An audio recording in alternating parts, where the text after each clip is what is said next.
Donc j'aimerais bien apporter mon témoignage et j'espère que cela remontera jusqu'aux personnes concernées, y compris les médias. Cela concerne la justice. En 2008, j'avais été accusé par mon ex-femme de l'avoir enlevé, séquestré et violé.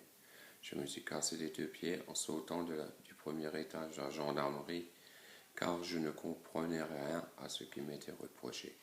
En effet, le médecin qui était venu sur place, qui m'avait ausculté, avait constaté que j'avais encore 6 de tension.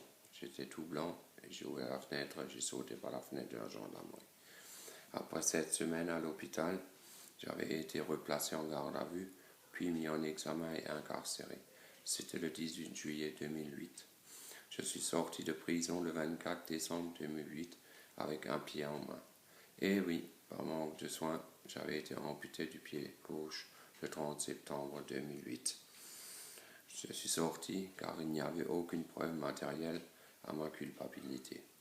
Début du mois de janvier 2009, alors que j'étais toujours en fauteuil roulant, mon accusatrice avait envoyé une lettre au juge d'instruction en expliquant que j'étais innocent et qu'elle avait menti.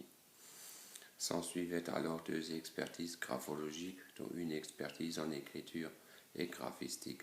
Les 2 experts concluaient qui avait écrit la lettre où elle indiquait que mon accusatrice, c'était elle qui avait écrit la lettre où elle indiquait que je n'avais pas commis les faits. Je précise que mon accusatrice a déjà fait plusieurs séjours en hôpital psychiatrique et elle est considérée comme schizophrène. L'instruction avait duré 4 longues années et à l'issue, j'avais été renvoyé devant la cour d'assises sans aucune preuve matérielle.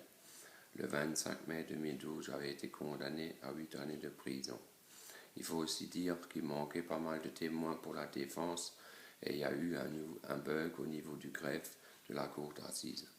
J'avais tout de suite fait appel et j'avais été rejugé du 5 au 7 novembre 2012. À l'issue de ces 3 jours de débat et en la présence de tous les témoins de la défense, j'avais été acquitté. Depuis, je ne cesse de me battre pour que justice soit rendue, c'est-à-dire que mon accusatrice soit renvoyée devant un tribunal pour ses mensonges et obtenir une indemnisation pour les 11 mois de détention. Il y a beaucoup trop d'innocents en détention et qui sortent après des années de prison et qui touchent des millions d'euros d'indemnisation. Aujourd'hui, ma vie a complètement changé. Je n'ai pas de travail. Je vis avec moins de 800 euros par mois.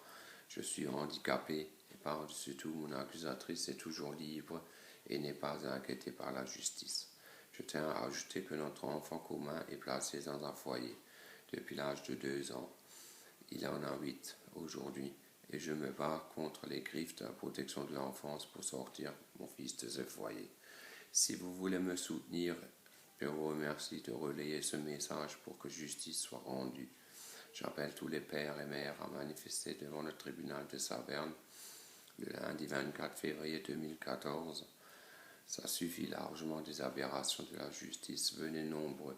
Plus nous serons nombreux et plus cela aura d'impact pour que cela remonte jusqu'au gouvernement. Merci à tous de votre soutien.